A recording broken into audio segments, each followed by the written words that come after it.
서유럽 여행기 14 이재영 41. 서유럽 렌트카 여행 41 여행의 출발지 프랑크푸르트로 그리고 내가 행한 도덕적 헤이모럴 해저드 2024-5-31금. 오늘은 이번 여행의 출발지인 프랑크푸르트로 간다. 오늘 그곳에서 해야 할 큰일이 있다. 여행을 시작한 지 며칠 안 되어 주유소 직원의 고집으로 휘발유차에 디젤유를 넣어버렸다. 결국 차는 움직일 수 없게 되어 다른 차로 갈아타고 여행을 하였다. 렌트카 회사로부터 아마 차 수리비 청구가 있을 것으로 예상했다. 몇 년 전에 아들이 내 차에 디젤유를 잘못 넣어 서비스 센터 신세를 진 적이 있었다. 다행히 엔진을 가동하지 않아 60만 원으로 끝났는데 만약 엔진을 가동했다면 300만 원 정도 나왔을 것이라는 이야기를 들은 적이 있었다. 그래서 유럽은 자동차 수리비도 비쌀 테니까 30만 500만 원 정도가 되지 않을까 예상했다. 나는 이번에 렌트카 회사 보험이 아니라 렌트카 중개회사의 풀커버 보험에 들었다. 그런데 그 일이 있은 며칠 후 크레딧카드 결제 메시지가 뜬다. 렌트카 회사가 1만 유로 결제 신청했다가 한도 초과로 캔슬, 다시 6천 유로 신청했다 또 캔슬. 이렇게 금액을 낮춰가며 결제 신청을 하다가 결국은 2천 유로가 결제되었다. 나중에 알고 보니 실제로 결제된 것이 아니고 디포짓을 한 것 같았다. 아니 무슨 수리비를 1만 유로나 청구하나. 경차인 피아트 500의 신차값이 얼마인데. 그런 후 내가 가입한 보험을 확인해 보니 이런 보상한도액이 6,000불이다. 풀커버 보험이란 것만 보고 세부 내용을 확인하지 않았다. 바로 렌트카 회사에 전화하여 1만 유로 결제 신청에 대해 따지고 싶었지만 영어도 서툰 상황에서 전화로 해봐야 내 주장을 충분히 펼칠 수 없을 것으로 생각되어 그대로 두었다. 그 대신 더 이상 카드 결제를 못하도록 사용한도를 대폭 낮추었다. 그 때문에 여행 내내 마음이 찜찜하였다. 이런 상황인지라 마음을 단단히 먹고 출발하였다. 그러나 카드 문제는 카드 문제이고 일단 놀 것은 놀아야 한다. 오늘의 첫 행선지는 코블렌츠 KOBLENG이다. 코블렌츠는 라인강과 모젤강이 만나는 지점에 위치한 도시로 이미 로마 시대부터 건설되었다고 한다. 아침부터 흐리더니 비가 세차게 쏟아진다. 요즘은 매일 이렇다. 그러나 신기하게도 관광을 하려고 하면 비가 멈추고 햇빛이 난다. 비 때문에 관광을 못한 적은 없었다. 이 도시의 명소를 찾아보니 역시 성당이 많다. 성당은 이미 충분하므로 코블렌츠의 명소 가운데 하나인 에렌브라이트 슈타인 요새로 갔다. 오래된 도시라 시내 운전이 보통 어려운 것이 아니다. 여기뿐만 아니다. 지금껏 찾았던 대부분의 도시가 오랜 역사를 가진 도시였기 때문에 시내 운전에 악전고투를 했다. 버스 전용 도로로 잘못 진입한 것은 여러 번이었고 트램 철로길로 들어선 적도 2번이나 있었다. 그저 내비가 안내하는 대로만 언덕길을 따라 올라갔다. 그런데 어느새 비는 그쳤다. 에젠브라이트 슈타인 요새는 높은 산 위에 위치하고 있다. 산 위는 아주 넓은 평지를 이루고 있으며 공원이 조성되어 있다. 가족들과 함께 놀러온 사람들이 공원 여기저기서 즐거운 시간을 보내고 있다. 조깅을 하는 사람, 자전거를 타는 사람, 산책을 즐기는 사람 등 많은 사람들이 저마다의 좋은 시간을 보내고 있다. 요새는 평지의 가장자리 절벽면에 건설되어 있다. 이 요새는 11세기에 처음 건설되었는데 이후 파괴와 보수가 거듭되었다고 한다. 1차 대전 때도 이 요새가 실제로 사용되었다고 한다. 보기에도 아주 견고한 요새이다. 현대와 같이 화약 무기가 없던 시대에는 거의 난공불락의 요새가 아니었을까라고 생각될 정도로 튼튼해 보였다. 요새 옆쪽으로 가면 코블렌츠 시내의 전경과 라인강이 내려다 보인다. 다음은 도이치 에크, 즉 독일의 모설이라는 곳이다. 이곳은 라인강과 모젤강이 만나는 위치인데 독일 통일을 기념하는 기념비가 서 있다. 이곳에 도착하니 저쪽 산 위에 에젠브라이트 슈타인 요새가 올려다 보인다. 넓은 평지에는 잔디밭이 잘 조성되어 있다. 이곳에서는 시민들이 캠핑을 많이 즐기는 것 같다. 한쪽에는 캠핑카들이 줄지어 있으며 텐트를 아용하는 사람들도 가끔 보인다. 그리고 또 많은 사람들이 산책과 자전거를 즐기고 있다. 강 건너편은 강 옆에 조성된 광장으로 되어 있는데 말을 탄 장군의 큰 동상이 보인다. 내가 있는 이쪽은 주로 나무와 잔디로 조성된 공원의 분위기가 나는데 강 저쪽은 역사광장의 느낌을 갖게 한다. 다음으로 로렐라이에 들르려고 했는데 시간이 좀 애매하다. 렌트카는 내일까지 예약되어 있는데 내일은 토요일이라 직원을 만나지 못할 수도 있다. 그래서 시간을 갖고 렌트카 회사 직원과 이야기하기 위해서는 일찍 찾아가는 것이 좋다. 바로 프랑크푸르트로 가서 렌트카 회사를 찾아갔다. 그곳에는 중년의 남자 직원 혼자만 있었다. 나와 렌트 계약을 맺은 사람은 여직원인데 월요일 출근한다고 한다. 직원에게 찾아온 이유를 말했더니 그가 기록을 찾아보더니 수리비가 2,000유로 정도 나왔더라고 한다. 이걸로 일단은 안심이다. 나는 그의 말을 들은 후 이 사고는 렌트카 회사의 잘못이 크므로 당신들의 수리비 청구에 동의할 수 없다고 했다. 나와 직원 사이에 대략 다음과 같은 대화가 이루어졌다. 나 이번 사고는 당신네들이 연료 주입에 대한 어떠한 정보도 주지 않았기 때문에 일어난 사고다. 그러므로 책임은 렌트카 회사에 있다. 직원 차를 인수해 갔으면 모든 책임은 고객이 져야 한다. 그러므로 고객께서 변상을 해야 한다. 나 아니다. 차량 렌트에 있어 연료 주입에 관한 것은 결정적으로 중요한 정보다. 그런데 당신네들은 당연히 그 정보를 제공했어야 하며 그렇지 않은 것은 당신네들의 중요한 실책이다. 직원 20여 년간 렌트카 업무를 해왔지만 연료 주입에 대한 정보를 제공한 적은 없었고 그런 사고도 한 번도 없었다. 말을 않더라도 누구나 다 아는 사실이다. 나 실제로 이렇게 사고가 났지 않느냐? 독일 소비자법에서 공급자는 수요자에게 중요한 정보를 제공할 의무가 있고 그렇지 않아 발생한 일에 대한 모든 책임은 공급자가 지는 것으로 알고 있다. 이 사고로 인해 나는 3일간의 여행을 망쳤고 또 숙박비도 이중으로 지출하였다. 오히려 내가 배상을 받아야 한다. 이야기가 이렇게 진행되자 그 직원은 얼굴이 울그락불그락해지며 흥분하더니 자신은 차를 렌트해준 당사자가 아니라면서 월요일 그녀가 출근을 할 것이므로 그녀와 직접 이야기하란다. 나는 계속 월요일엔 출국이라 올 수 없으며 또 나는 그녀와 계약한 것이 아니라 당신 회사와 계약한 것이므로 오늘 당신이 결정하라고 압박하였다. 그러나 자신은 그 결정을 할 수 없다고 뻗대며 오늘 결제를 하든지 아니면 월요일 다시 찾아와 여직원과 이야기하란다. 이쯤 되자 나도 할 수 없다. 어차피 수리비는 보험사가 지불할 텐데 계속 이러는 것도 피곤하다. 렌트카 업체에서 청구하는 돈을 지불하고 나왔다. 전형적인 모럴 해저드이다. 귀국해서 시간이 나면 독일 소비자 피해 구제기관과 해츠 본사에 항의와 구제 신청이나 해볼까. 이런 일이 만약 재판으로 간다면 나는 내가 이긴다고 확신한다. 물론 사실관계가 정확히 파악된다는 전제하에. 지금껏 호텔은 거의 시 외곽지에 잡았다. 그런데 오늘의 숙소는 프랑크푸르트의 중심지라 할 중앙역 건너편에 있는 호텔이다. 어두워지기 전인데도 거리로 나오니 분위기가 살벌하다. 인도 곳곳에 불량스런 모습을 한 젊은이들이 무리를 지으며 서성거리고 술 취한 노인, 약에 취한 듯한 중년 사내가 거리를 배회한다. 한쪽에서는 남녀 경찰이 한 남자를 담벼락에 밀어붙이고 신체 검사를 하고 있다. 이번 여행에서 처음 경험하는 분위기, 처음 보는 광경이다.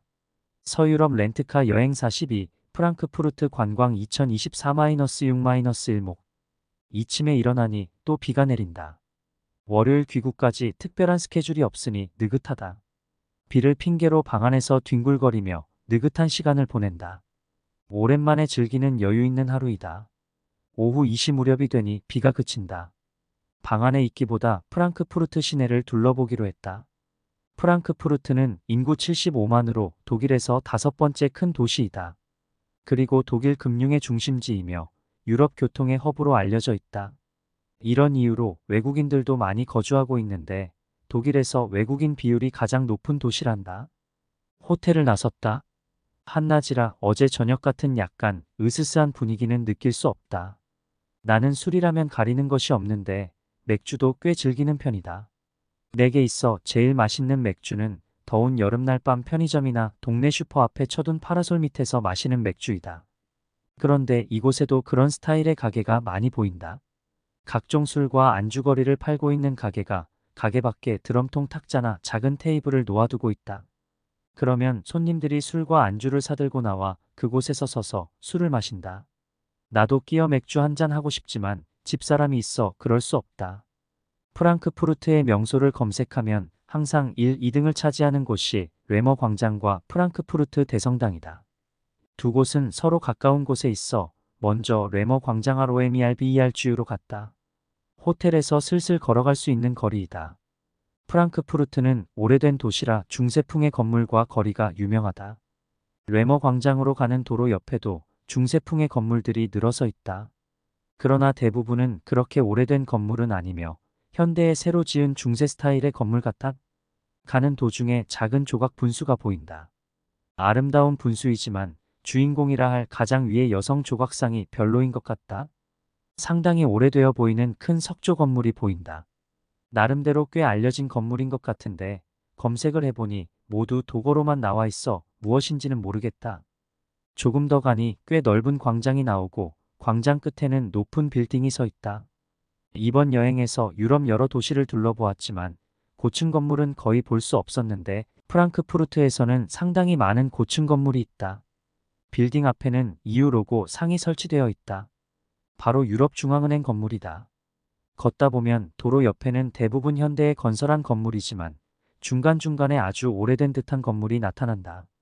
이들 건물은 나름대로 각자 특징을 가지고 있다. 그 중에는 역사적 의미를 지니고 있는 건물도 많이 섞여 있다. 레머 광장에 도착하였다. 돌로 포장된 상당히 넓은 광장이다. 광장에는 많은 사람들이 나와 각자 주말을 즐기고 있다. 광장 옆은 중세풍 그리고 르네상스풍의 건물들이 늘어서 있다. 이 건물들을 레머라 한다고 한다. 중세 혹은 르네상스풍의 건물이라 하더라도 독일과 이태리 그리고 프랑스의 건물은 서로 스타일이 다르다. 독일은 밝은 색의 긴 오각형 건물이라는 특징을 가진 것 같다. 건물 한쪽에는 오래된 교회 건물이 보인다. 성 니콜러스 교회로서 중세 루터교 교회란다. 그다지 크지는 않은 교회인데 초록색의 뾰족한 탑이 특징적이다. 광장 가운데는 저울과 법전을 들고 서 있는 여성상인 정의의 분수가 세워져 있다. 레머 광장은 프랑크푸르트의 중심이자 첫 번째 명소란 말에 손색이 없는 아름다운 광장이다.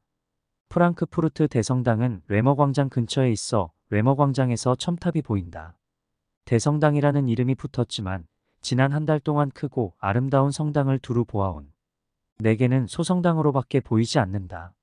이 성당은 주변에 공간이 거의 없어 좀 답답한 느낌을 준다.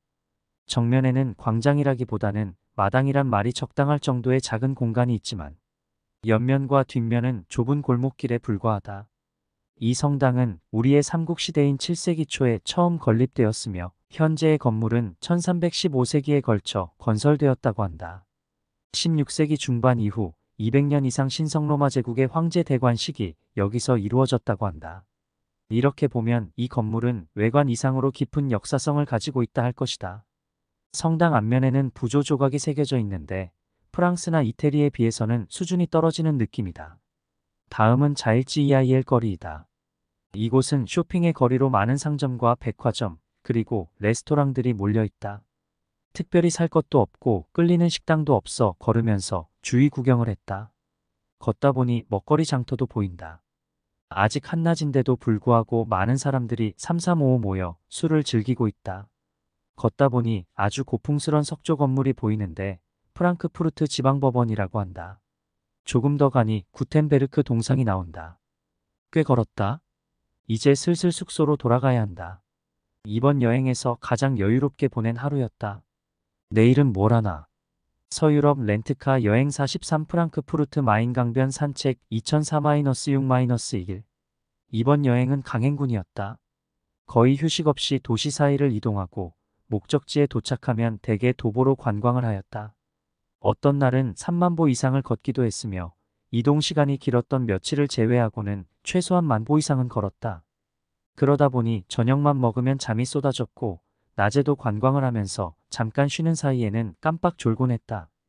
당초 집사람과 교대로 운전을 하려 했으나 매뉴얼 자동차를 렌트하는 바람에 전 구간을 나 혼자서 운전하였기에 거의 쉴 틈이 없었다.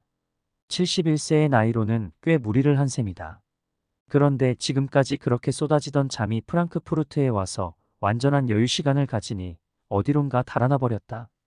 어제 아니 오늘 새벽 2시가 훌쩍 넘어 잠들었는데 7시가 못 되어 일어났다. 특별한 계획이 없으니 누워서 뒹굴거렸다. 아침을 먹고 나니 또 부슬비가 내린다. 핑계 김에 잘 되었다. 누워서 오랜만에 바둑도 두고 페이스북도 읽으며 시간을 보냈다. 페북의 릴스에 재미있는 동영상이 많아 계속 찾아보다 보니 어라, 내용이 점점 야리꾸리하게 변해간다. 볼수록 섹스에 관한 내용이 많아진다. 물론 노출도가 많은 것은 아니다. 대화 내용이 아주 노골적이다. 페북에 이런 동영상이 있다는 걸 처음 알았다. 오후가 되면서 날이 개인다. 호텔에서 얼마 떨어지지 않은 마인강변으로 산책을 갔다. 마인강은 라인강의 지류인데 이 강을 이용한 수상교통과 물류 덕택으로 프랑크푸르트가 일찍부터 상업과 교통의 중심 도시로 발전할 수 있었다. 강은 수량은 풍부한데 그다지 넓어 보이지는 않는다. 기껏해야 300m 정도에 지나지 않을 것 같다. 강 양쪽 고수부지는 산책로와 공원으로 조성되어 있다. 오늘은 일요일이라 많은 시민들이 산책을 즐기고 있다. 물가 쪽은 공사를 하는지 막혀 있다. 산책로를 따라 느린 걸음으로 산책을 즐긴다. 산책로 양쪽은 플라타나스 가로수가 늘어서 있는데 위쪽으로 양쪽 가로수의 가지가 서로 만나 마치 터널과 같은 모습을 하고 있다. 그런데 플라타나스 나무 둥치가 특이하다. 젊은 나무들은 그렇지 않은데 나이가 들어 큰 나무는 둥치가 마치 혹처럼 울퉁불퉁하다. 매화나무가 나이가 들면 궤목으로 변하는 것처럼 플라타나스는 나이가 들면 둥치에서 큰 혹들이 생겨나는 것 같다. 이번 여행에서 독일, 이태리, 프랑스 모두에서 플라타나스 가로수를 많이 보았다. 대개가 나이가 든 큰 나무들이라 우리나라 플라타나스 가로수가 갖지 못한 아름다움을 가지고 있었다. 이전에는 플라타나스를 싸구려 가로수 정도로 생각했는데 그렇게 아름다운 모습으로 자라는지 몰랐다. 우리나라에선 요즘 플라타나스 가로수를 점점 없애고 있는 것 같은데 다시 한번 검토해 볼 필요가 있다는 생각이 든다. 산책로 옆으로는 어린이 놀이터가 많이 마련되어 있다. 부모들이 아이들을 데리고 나와 함께 즐겁게 놀고 있다. 이번 여행에서 방문한 도시들마다 아이들이 많이 보였다. 참 부러운 일이다. 강 저쪽에 아이젤러 다리가 그리고 강 건너 먼 곳에는 교회의 첨탑이 보인다. 아이젤러 다리는 19세기 중반에 건설된 보행자 전용의 강철 다리이다. 아이젤러 다리에 올랐다. 이 다리는 프랑크푸르트의 명소로 알려져 많은 시민들과 관광객들이 이곳을 찾아 마인강의 경치를 감상하고 있다. 아이젤러 다리에 올라서 바라보면 마인강의 풍경뿐만 아니라 프랑크푸르트의 도시 전체의 모습을 볼 수 있다. 강 상류의 왼쪽과 오른쪽, 그리고 하류의 왼쪽과 오른쪽 모두 4개 지역이 특색 있는 모습을 보여주고 있다. 아이젤러 다리는 보행자 전용 다리라 걷기에 아주 편하다. 그러나 강폭이 넓지 않기 때문에 다리가 그다지 길지는 않다. 아이젤라 다리 역시 쾰른의 호헨졸렌 다리처럼 사랑의 자물쇠로 유명하다. 다리 난간에 자물쇠를 채워 걸고 열쇠를 강물에 던지면 사랑이 변함없이 계속된다는 것이다. 다리 난간에는 많은 열쇠들이 채워져 있다. 그렇지만 원조는 역시 쾰른의 호헨졸렌 다리인 곳 같다. 거기에 비한다면 열쇠의 숫자는 110도 안 될 것 같다. 다리를 건너가 강 건너쪽 산책로를 걸었다. 강 저쪽의 프랑크푸르트 도시가 새로운 모습으로 다가온다. 고층 건물 밀집 지역이 눈에 들어오는데 금융기관이 모여있는 곳이다. 유럽중앙은행을 중심으로 유럽의 금융 허브로서의 기능을 가진 곳이다. 강 건너쪽을 산책한 후 다른 다리를 이용하여 다시 강을 건너왔다. 특별한 행선지가 있는 것이 아니므로 걷기 편한 길을 떠나 시가지 안으로 들어왔다. 걷다 보니 어제 찾았던 구텐베르그 동상이 서 있는 광장으로 왔다. 어제 가지 않은 다른 길로 가니 다시 광장이 나오고 큰 동상이 하나 서 있다. 다가가 확인을 해보니 괴테의 동상이다. 파우스트와 젊은 베르테르의 슬픔 등 수많은 명작을 쓴 괴테는 이곳 프랑크푸르트에서 태어나 이곳에서 교육을 받았다. 그래서 이곳에는 괴테의 생가가 보존되어 있으며 괴테 박물관도 있다. 괴테 동상이 있는 광장과 이어지는 광장으로 오니 프랑크푸르트 오페라 하우스의 고풍스런 석조 건물이 보인다. 이 광장에서 바로 도심공원으로 연결된다. 큰 나무들이 무성한 아주 잘 가꾼 공원이다. 나무 그늘로 인해 컴컴한 느낌이다. 공원의 숲속길을 기분 좋게 걸어오는데 공원 끝부분에 노숙인처럼 보이는 사람들이 서성거리고 있다. 내일이 귀국 비행기를 타는 날이라 손자에게 줄 선물이라도 살까 했으나 공교롭게도 오늘이 일요일이라 대부분의 상점이 문을 닫았다. 오늘 저녁거리와 내일 아침 먹을 빵도 사야 하는데 문을 연 상점이 보이지 않는다. 호텔 건너편에 있는 프랑크푸르트 중앙역에 가니 식당들이 몰려있는 곳이 있다. 빵을 사고 보니 한쪽에 구운 닭다리를 파는 곳이 보인다. 바로 치맥 생각이 떠올랐다. 테이크아웃으로 닭다리를 호텔방으로 가져와 맥주와 함께 뜯었다. 그리고 마무리로 라면 한 개를 끓여 나누어 먹었다. 오랜만에 제대로 된 저녁을 먹는 기분이다.